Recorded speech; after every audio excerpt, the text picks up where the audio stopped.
Hi everyone, welcome back to my channel. So in today's video, I am going to be sharing 5 Traybake recipes with you all. So I think traditionally when you think about a Traybake, you just think it's like a one pot meal. But today I'm going to share a couple of other recipes that will be using like a pan to kind of boil something up to begin with, but they will eventually all go into one tray, which will then go into the oven. I really hope you enjoy these recipes. They have been tried and tested by my family and they are all absolutely delicious. If you're watching me for the first time and you haven't seen me before, I would love for you to press that subscribe button down below. I post a brand new recipe video on my channel every single Sunday morning at 7 AM UK time. Also over on my Instagram, I post loads of foodie content too. So if you need a little bit of meal inspiration, then I would love for you to follow me here and over on Instagram as well. So with all that said, I'm just going to jump straight on into this. I will list all the ingredients that I am using in my description box, and I will also talk you through step by step the process that I go through to cook each meal. So I hope you enjoy this, and let's get into meal number 1. So the ingredients you need for this tray bake is some white fish. I have got these hake fillets. These come frozen. I always have some stashed away in my freezer because they're great. You can just pull them out whenever you need them. You're going to need some rice. I have got rice that I need to cook, but if you want to use packet rice, then this meal will be even quicker. I've got 2 limes, some spring onions, 1 tin of coconut milk, some Thai red curry paste, some fish sauce, broccoli, pak choi, and also some coriander as well. So what I'm going to start off by doing is just heating my oven to 180 degrees centigrade. I am going to have cooked up the rice before, so I'm going to pop my cooked rice into a roasting tin, and in a separate bowl I'm going to whisk together the coconut milk, my curry paste, and my fish sauce. I'm then going to get my white fish and just nestle the fish into my rice. I'm then going to put some salt and pepper onto that, and then I will drizzle the coconut mixture over everything. And then I'm going to lay the broccoli and pak choi on top of it. And I'm also going to pop some spring onions on top as well. And I'll cook in the oven for about 25 minutes. But just check that your veg is cooked through and that your fish is flaking apart. Once that happens, you know this meal is ready. I will then serve this in some bowls topped with coriander leaves and also the remaining spring onions as well. And I'll also just get a wedge of lime and squeeze that all over the top of this meal as well. This is a really fresh tasting meal, and it's really nice to incorporate some fish into a tray bake.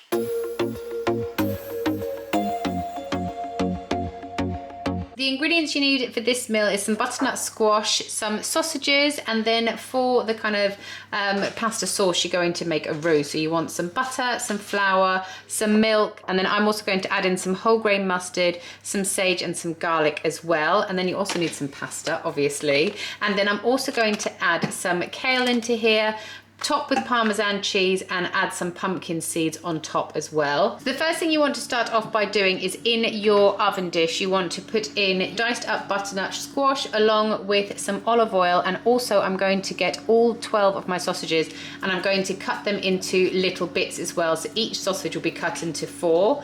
I'm then going to put those into the oven for a good 25 minutes, just stirring in between to cook them through first of all. While that's cooking, I'm then going to boil up some water and cook through my pasta until it's a little bit al dente. And I'm also going to make my roux. So I'll just melt down some butter with some sage. Once my butter is melted, I will add in my self-raising flour, and once that's combined, I will then slowly pour in my milk along with 1 teaspoon of whole grain mustard as well. After my sausage mix has been cooking for 25 minutes, I will then mix in my pasta along with my roux, and I'll also put in some kale too. I'll mix everything together, and I'll also then top with grated Parmesan and some pumpkin seeds, and I'll put it all back in the oven for another 20 minutes on 190 degrees centigrade.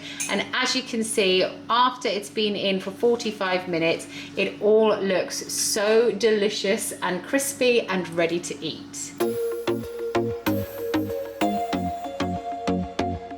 Okay, so what you need for this recipe is 1 whole chicken. I've got a medium chicken here. You're going to want some orzo pasta. I've got some celery, some carrots, some leeks, and then I've got some pancetta here as well.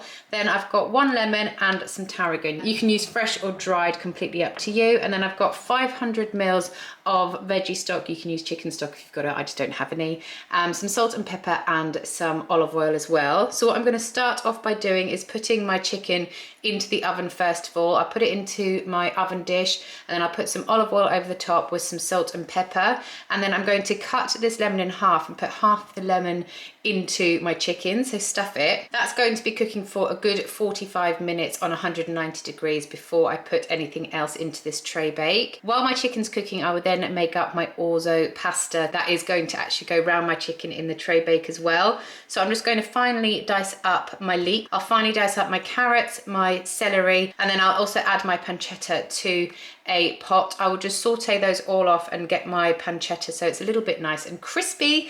Then I'll add in 300 grams of orzo pasta along with my 500 mils of veggie stock. Into my pot I will also add my tarragon, and I will squeeze in the other half of the lemon that I didn't put into the chicken. I would just give that about 5 minutes to cook on the hob, so I don't want my orzo to be cooked through. I just want it to be like part way cooked, because it's going to do the rest of the cooking in your oven dish. After the chicken's been cooking for 45 minutes, I will then add my orzo pasta all the way around it and give everything a really good mix around. I like to add it into my chicken tray bake so that the orzo also soaks up all of those delicious chicken juices that have come off the chicken whilst it's been cooking.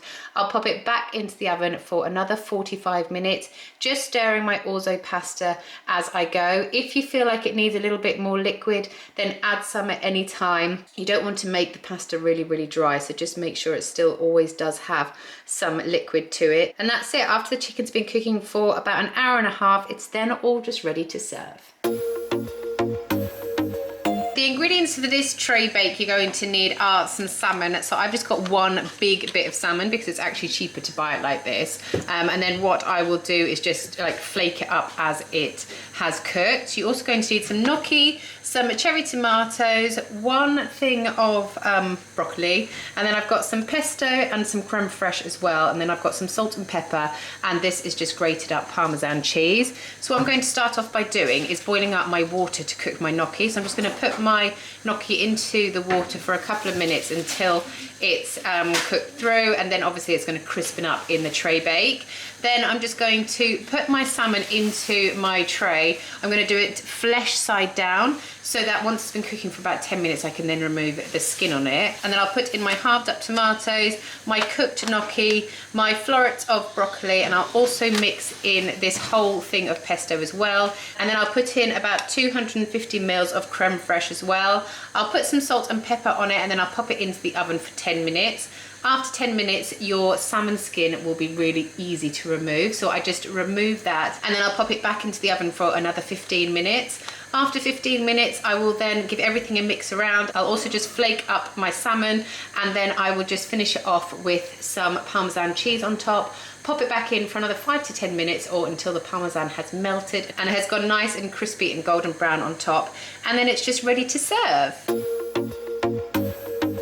The ingredients for this tray bake are sausages. I've got potatoes. I will leave the skin on these potatoes as well, but just dice them up. I've got 3 cloves of garlic, some thyme, you can use fresh or dried.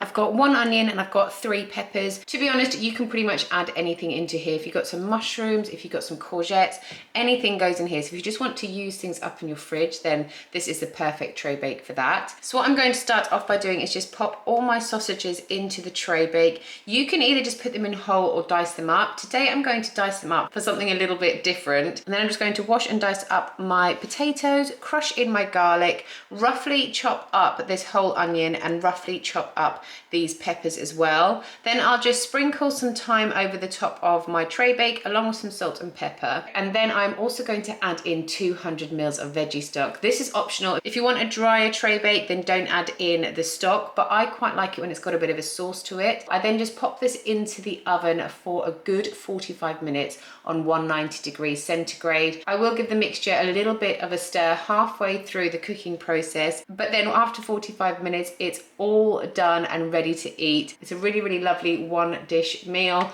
with minimal washing up. Thanks so much for watching today's video. I really hope you enjoyed it. Please give me a thumbs up if you did enjoy it so I know to make more videos just like this. Thanks again for watching and I'll see you guys next time. Bye.